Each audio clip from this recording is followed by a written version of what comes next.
Revenge Films. I was a housewife without children, but I lived happily with my husband. My mother-in-law wasn't a bad person, but since my in-laws lived near our house, I was frequently taken there. But every time I went, "I want to hold a grandchild before I die. When will I get to see my grandchild's face?" She would say this so persistently that the pressure to produce a grandchild was unbearable. We tried hard to have a child, but couldn't. And when I was 28, I fell ill and went to the hospital for tests, where I was diagnosed with uterine cancer. After consulting with my husband, I tearfully had my uterus removed. I was shocked by the diagnosis, but my mother-in-law's disappointment was even more extreme. Although I wasn't directly blamed, I could clearly sense she was distancing herself from me. My husband was an only son, expected to be the heir to his family and to provide grandchildren, so I became even more conscious of my in-laws. About 2 years passed. One day my husband approached me with a serious expression. "I need to talk to ya," he said. I wondered if he'd been diagnosed with some illness, but the words that came out of his mouth made me doubt my ears.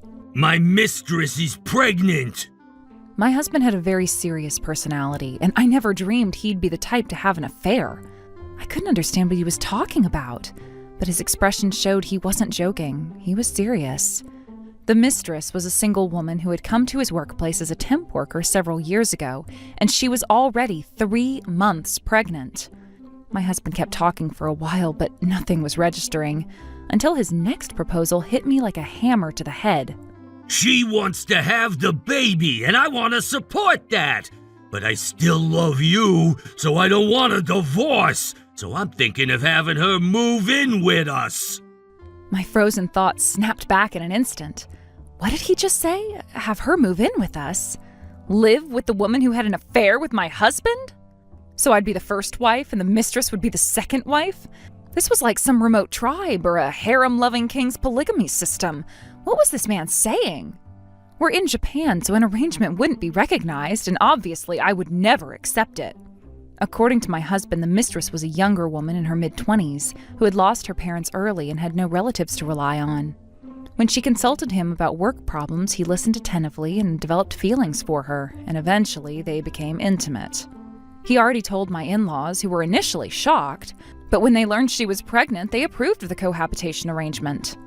They said they felt sorry for her having no family to rely on, but to me, it seemed like a decision driven purely by their desire to see a grandchild. My husband said he wanted to bring her over soon to introduce us, but I firmly refused. My husband tried to protect his mistress, and my in-laws, delighted about having a grandchild, tried to persuade me to accept the mistress moving in. But their persuasion was really just criticism directed at me. "I know it's pointless to say this, but you got sick. It can't be helped, can it?"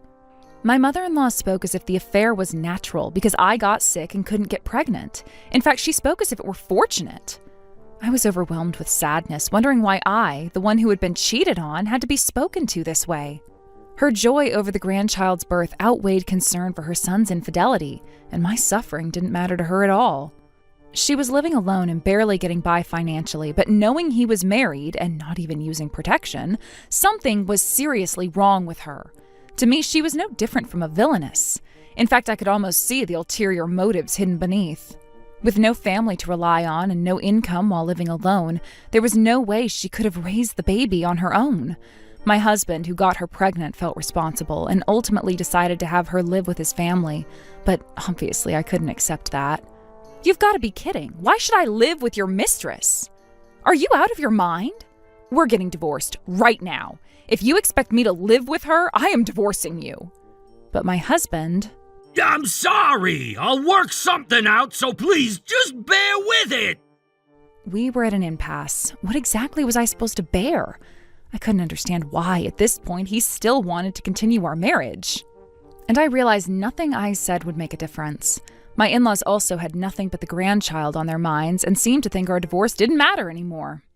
They didn't offer me a single word of apology, and I realized too late that normal conversation wouldn't get through to this family.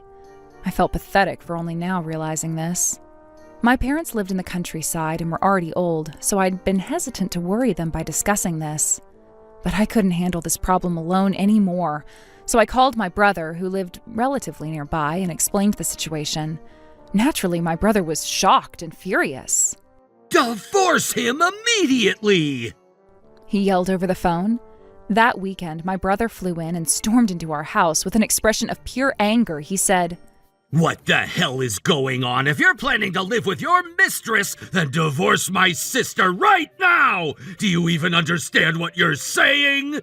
He shouted, but my husband replied, "This is all my fault, but please, anything but divorce! I want to figure out a way to avoid divorce!" He flatly rejected the idea of divorce. Appalled that my husband still refused divorce in this situation, my brother said, "I can't leave my sister in a place like this. I'm taking her home with me."